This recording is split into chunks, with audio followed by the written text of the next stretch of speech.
murdered scientist, a standoff between nations, and a nuclear deal in peril. Iran's top nuclear scientist was shot dead in broad daylight in an attack blamed on Israel. That's reverberated in Washington. How will this killing impact an incoming U.S. administration that hopes to restore a deal aimed at preventing proliferation? I'm Ali Hassan, and today's newsmaker is Mohsen Fakhrizadeh.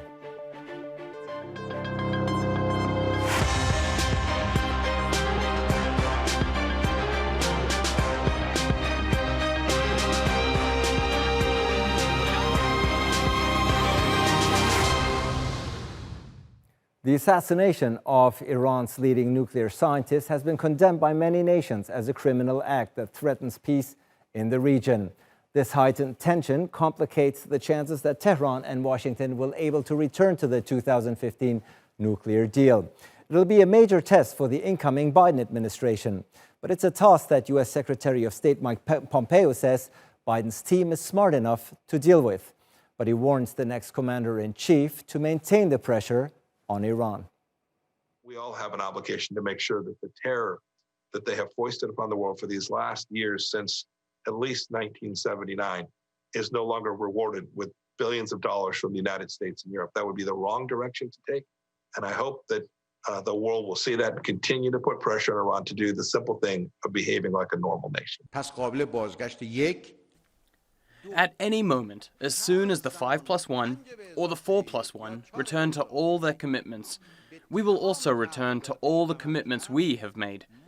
I've already said it. It doesn't take time. It's just a question of will. The money is there and it is ready. There is the will, the decision is made, the order has been given. The United States is standing in the way.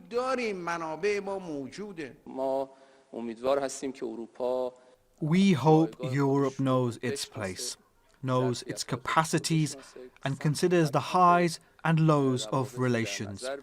During the years after the signing of the JCPOA, one of the sides, which has not been able to act on its commitments, is the European Union, even when the US had not left the agreement. Both Europe and Germany should know that what has not been achieved using maximum pressure previously will also not be achieved through other means. Iran is refusing to renegotiate the nuclear deal, but says it will comply with the existing agreement if Washington lifts sanctions and agrees to never again pull out. For his part, Biden says the U.S. will rejoin the deal only if Tehran returns to full compliance.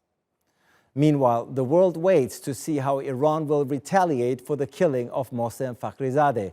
Until then, the question becomes whether his assassination was meant to derail Iran's nuclear program or attempts to resume diplomacy. Well, joining me now from Tehran is Mohammad Marandi. He is a professor at Tehran University and the chair of the American Studies Department. Golnaz Esfandiari joins us from Prague. She's a senior correspondent with Radio Free Europe. And in Washington, D.C. is Khansarinia, the policy director for the National Union for Democracy in Iran. Mohammed, what options does Iran and Tehran have now to react to the assassination of your country's top nuclear scientist? Well, the Iranian parliament has already responded because, as we all know, the United States withdrew from the JCPOA, the nuclear agreement. And despite the fact that the Americans and the Europeans violated all of their commitments, the Europeans, despite good, nice words, but they basically implemented what Trump ordered them to do. And so Iran waited a full year, continued to implement the nuclear deal in full. And only after waiting for a year, in the hope that the Europeans would act, after they saw that the Europeans did nothing, the Iranians gradually decreased their commitments within the framework of the JCPOA. And even today, as we speak, the Iranians continue to implement part of their commitments, despite the fact that the Europeans and the Americans are doing absolutely nothing. And those are with regards to IAEA oversight. So Parliament has now withdrawn those rights for the IAEA. The what they call the additional protocol. The Iranians who have voluntarily been implementing it will no longer do so in 2 months unless the Americans implement the deal. If the Americans implement the deal in full, then the situation changes. So this is the response to the Americans for supporting this terrorist attack. And I think that the response to the Israeli regime will definitely be lethal, but whether it will be some sort of military operation or an intelligence operation, that's obviously not something that I would know. Golnaz, in response to the assassination of Fakhrizadeh, the Iranian parliament has indeed is planning to expand the advanced uranium enrichment centrifuges and end to international inspections by February, unless the sanctions are, of course, overturned by then. Is this an overreaction or understandable?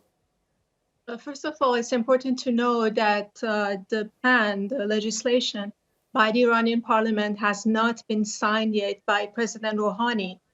There seemed to be a power struggle between the moderates and hardliners within the parliament. Hardliners managed in February to gain control of the parliament. And now they're setting their eyes on the presidency. And it seems that the legislation that you mentioned is an attempt to block diplomacy with the Biden administration. Now, we have to wait and see whether it's going to be implemented or whether President Rouhani and his ally are going to try to delay it. Cameron, many people are viewing this decision on the part of the Iranian parliament as a way to pressure the incoming Biden administration into prioritizing Iranian negotiations and perhaps and ultimately rejoin the 2015 nuclear deal. Would you agree with that assessment? Well, I think that's right. Ali, it's a pleasure to be back with you and to be with these fellow guests. This is another example of the Islamic Republic's nearly 42 record of hostage-taking. This is effectively a hold-up, is what we're seeing. The Islamic Republic is continuing its years-long, if not decades-long, plan of nuclear blackmail. What effectively we're seeing today is the Islamic Republic say that it will continue to build its nuclear weapons program unless it gets appeasement from foreign powers, from Western nations like the United States and the Europeans. So this is not a good faith negotiation. This is not an attempt diplomatically to effect change regarding disputes between two legitimate nations. This is a regime in Iran that has occupied the country, held the Iranian people hostage for 42 years, and now they're looking to hold the world hostage. What's important to note, however, about this particular piece of legislation that you cite is that it was actually started before the elimination of Fakhrizadeh, who was referred to in the opening as a scientist, but even that fact is under considerable question. He was a brigadier general in the IRGC, managed not only a nuclear weapons program, but a chemical weapons program, and was effectively a mafia-like leader. He and his family controlled several companies, and they were profiting off of the suffering of the Iranian people. So this whole story has lots left to be unpacked. Mohammad, lots to unpack here. I want to give you a chance to respond to what Cameron has been saying.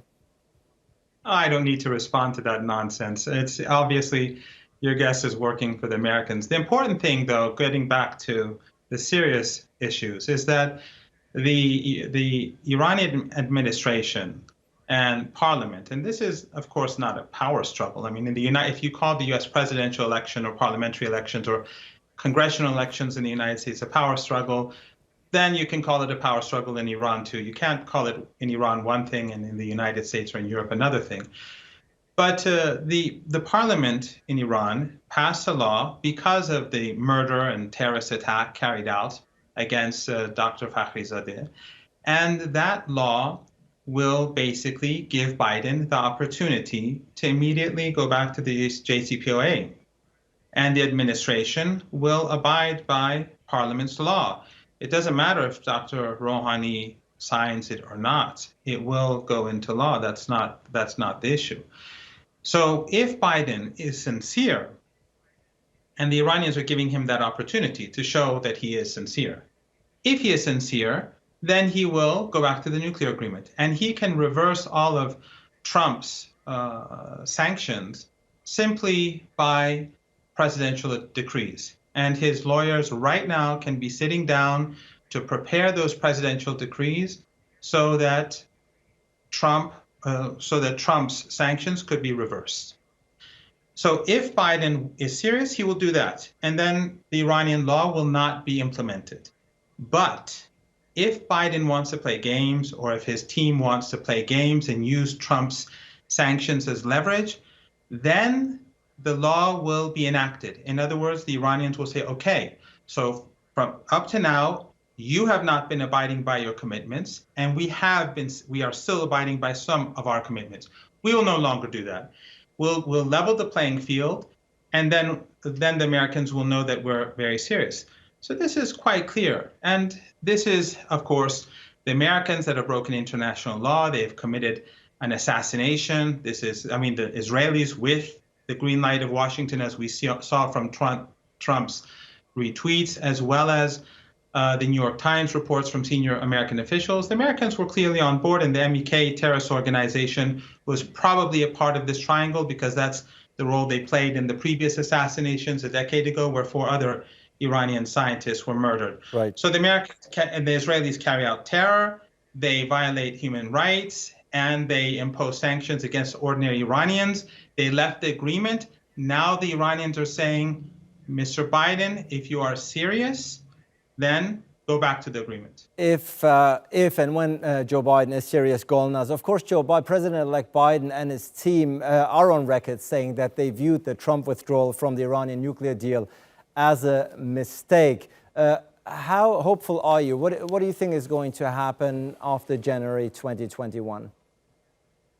Well, President-elect Biden has clearly said that he would rejoin the nuclear deal if Iran returns to full compliance, to strict compliance. It's going to be difficult. The nuclear deal has been on life support since President Trump withdrew the United States unilaterally in 2018 and reimposed crippling sanctions on the Iranian economy. But it seems that both it's in the interest of the Biden administration and also Iran to rejoin the deal, to return to compliance. And then President Biden has signaled that he would like to use the nuclear deal to build on other issues, to bring other issues that are of concern and discuss it with Iran and reach a broader agreement, including Iran's regional activities. It's going to be difficult. But as Jake Sullivan, President Biden's national security advisor, said recently, it is feasible. But, time is of the essence here. Time is of the essence, and it's not going to be easy, says Golnaz. Cameron, what is your assessment? Would you welcome a return to the 2015 nuclear deal between Iran and the US, and of course other countries, Russia, China, and the E3?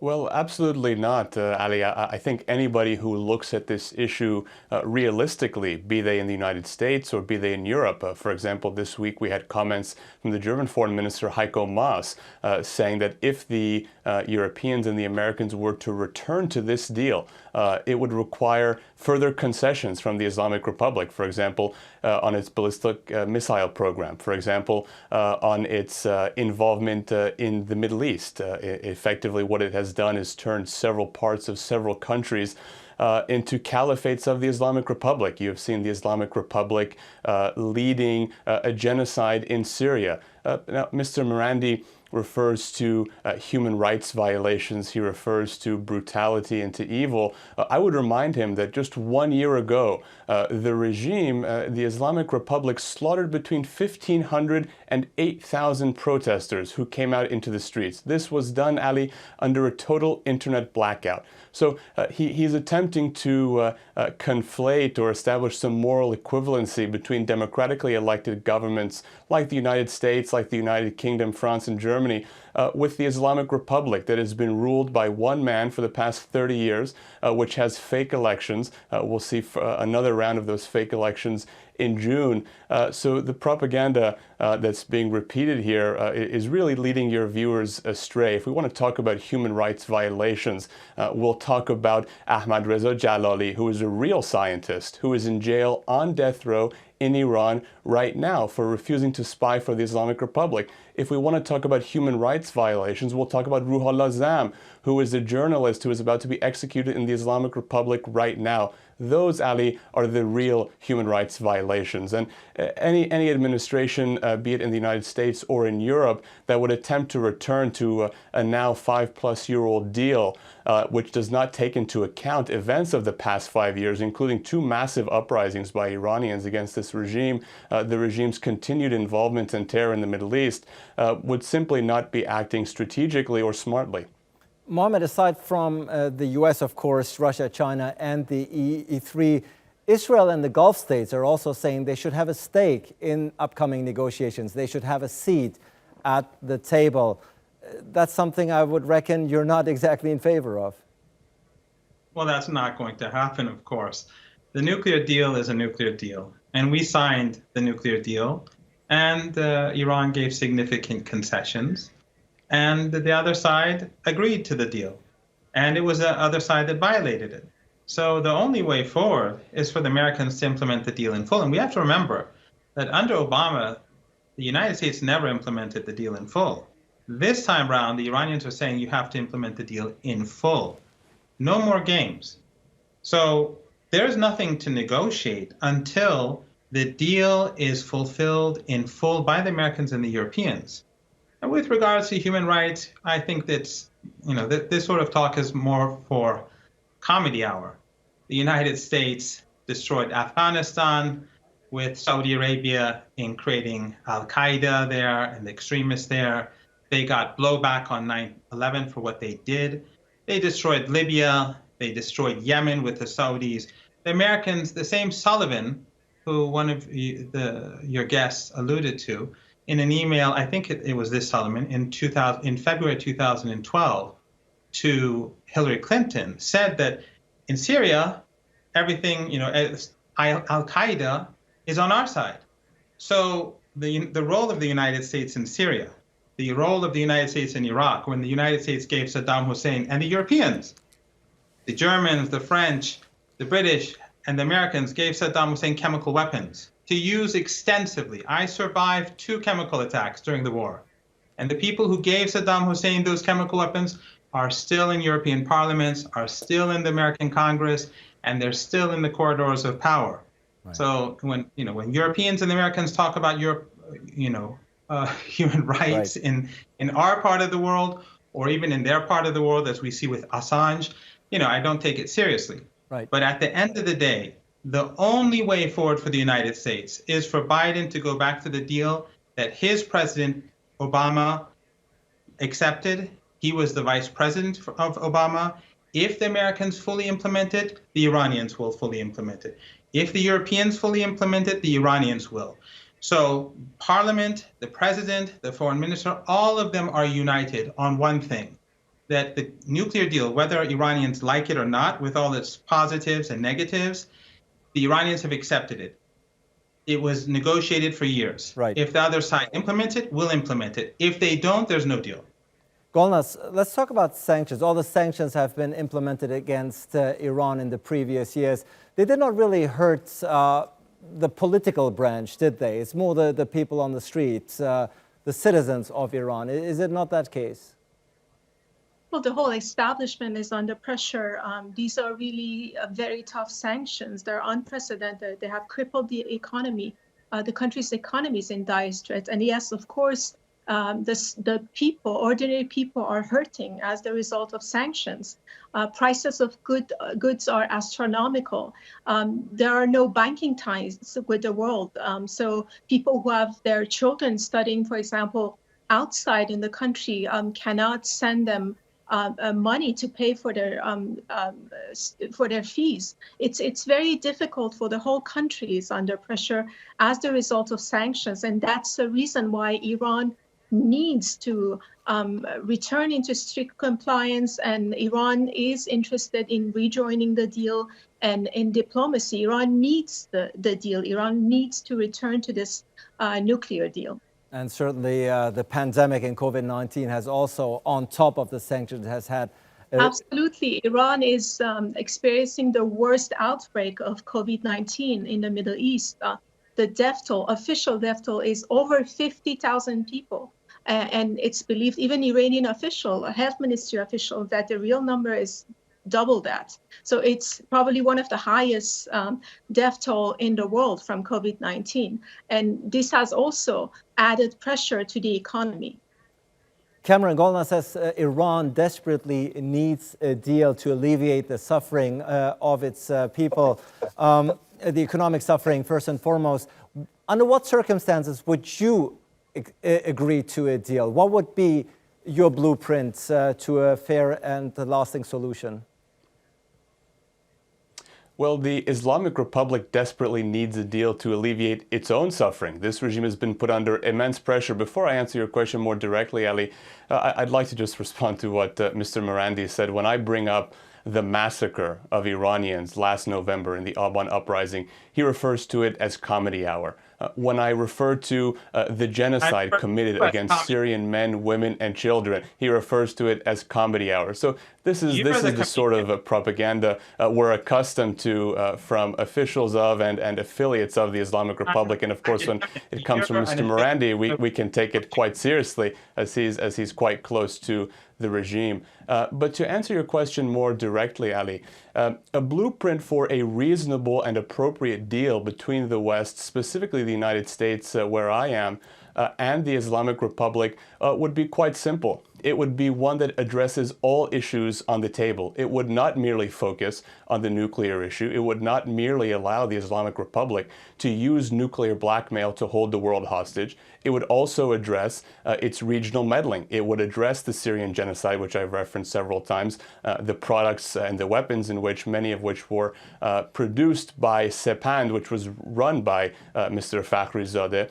It would address the Islamic Republic's human rights abuses and crimes against humanity. It would address the fact that it is an apartheid state in which women are valued legally as half of men. So it would look at all the pieces on the board. A reasonable blueprint to your question, Ali, would look at everything on the board. When we talk about sanctions more specifically, in the uprisings I've mentioned over the past few years in Iran, the Iranian people chant most commonly, "Our enemy is right here. They lie when they say it's America." So the Iranian people know who their real enemy is. It's not the United States. It's not Western countries. It's the Islamic Republic, who for 42 years has held this country hostage and has slaughtered untold numbers of innocent Iranians.